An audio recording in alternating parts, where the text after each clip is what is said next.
বেদনার কাব্য প্রথম ভিডিওতে আপনাদের সকলকে স্বাগতম। যে সমস্ত মুসলিম ভাইয়েরা দেখছেন তাদের জানাই সালাম, আর অন্য ধর্মের ভাইদের জানাই আমার আন্তরিক শুভেচ্ছা ও ভালোবাসা। ভিডিওর মূল কথায় যাওয়ার আগে আপনাদের কাছে একটা অনুরোধ, দয়া করে আজকের ভিডিওটি প্রথম থেকে শেষ পর্যন্ত একটু মনোযোগ দিয়ে শুনবেন। আজ থেকে শুরু হলো একটা নতুন ডায়েরির পাতা, যার নাম আমি রেখেছি বেদনার কাব্য। হয়তো স্ক্রিনের ওপারে বসে ভাবছেন, কে এই ছেলে, কেনই বা সে আজ ক্যামেরার সামনে মুখ লুকিয়ে কথা বলছে। আসলে এই দুনিয়ায় কিছু মানুষের গল্প এতটা বেশি বেদনার হয়,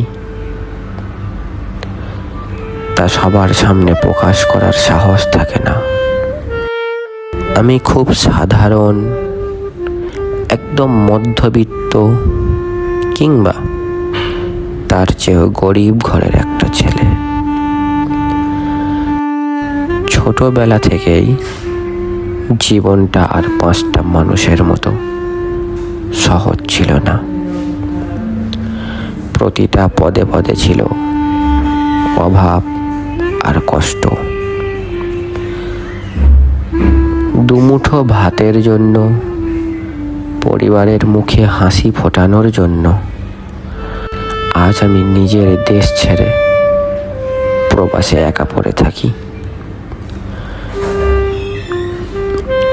প্রবাসের জীবনটা কেমন জানেন? এখানে শুধু ঘাম ঝরে, আর বুক ফাটলেও মুখ ফুটে কিছু বলা যায় না। এই একাকিত্বের প্রবাস জীবনেই আমি একজনকে বড্ড ভালোবেসেছিলাম। তাকে নিজের আকাশ ভেবেছিলাম জীবনের সব কষ্ট হয়তো তার একটুখানি হাসিতেই মুছে যাবে। কিন্তু ভাগ্যের পরিহাস দেখুন, আমার সেই ভালোবাসার মানুষটাও আজ আমাকে মাঝপথে ছেড়ে চলে গেছে। হয়তো আমার গরিবী, আমার এই সাধারণ জীবনটা তার রাজপ্রাসাদের স্বপ্নের কাছে খুব ছোট্ট ছিল। মানুষটা চলে গেছে ঠিকই, কিন্তু রেখে গেছে এক বুক না বলা কথা আর এক আকাশ শূন্যতা। আমি জানি এই সমাজে আমার মতো হাজারো মানুষ আছে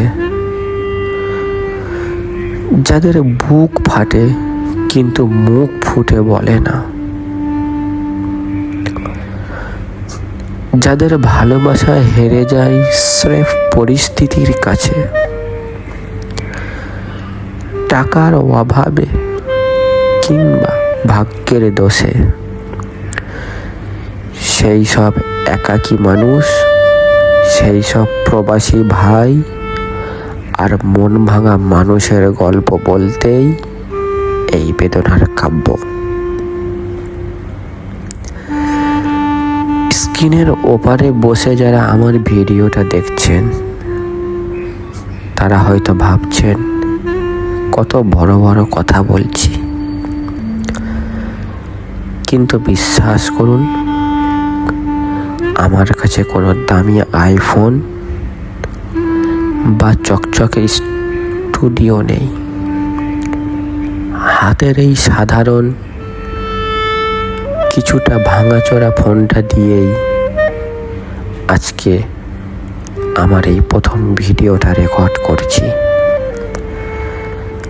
আর যে মাইক্রোফোন দিয়ে আমার কণ্ঠটা আপনারা শুনতে পাচ্ছেন, এটাও আমার নিজের নয়, অন্যের থেকে ধার নেওয়া।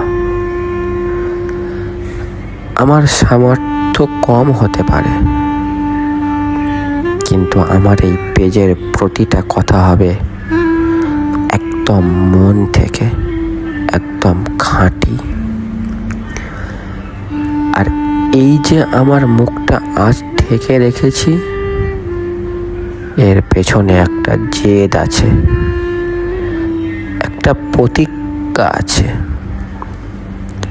যতদিন না আমি সাকসেস হতে পারছি, যতদিন না আমি সফল হতে পারছি, আমি আমার মুখ দেখাবো না।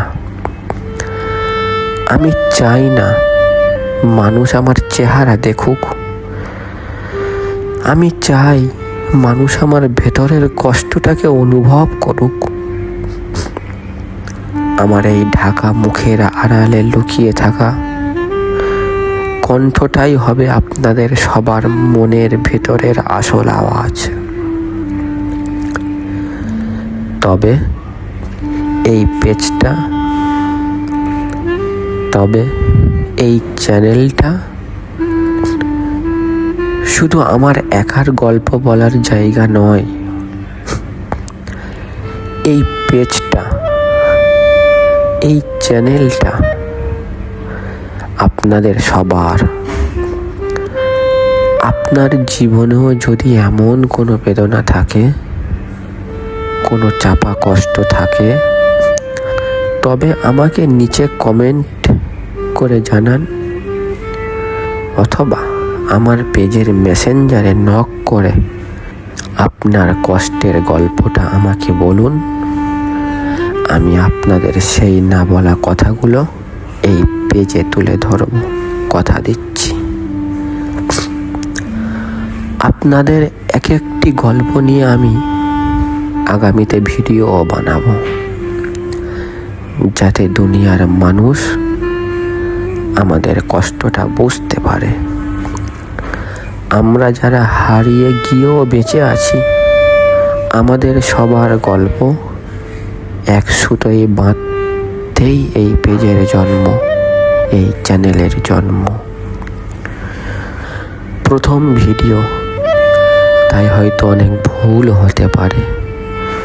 সবাই নিজের ছোট ভাই মনে করে ক্ষমার চোখে দেখবেন। যদি আমার এই কথাগুলো আপনার মনের কোথাও গিয়ে একটু আঘাত করে থাকে, তবে একটি লাইক দিতে ভুলবেন না। কমেন্ট করে জানাবেন আজ পৃথিবীর কোন প্রান্ত থেকে প্রবাসে বসে আপনি আমার এই ভাঙা কণ্ঠটা শুনছেন।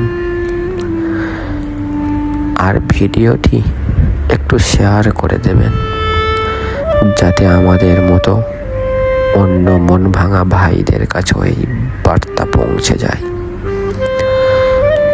আপনাদের একটি লাইক, কমেন্ট আর শেয়ার আমাকে পরবর্তী ভিডিও বানানোর শক্তি যোগাবে।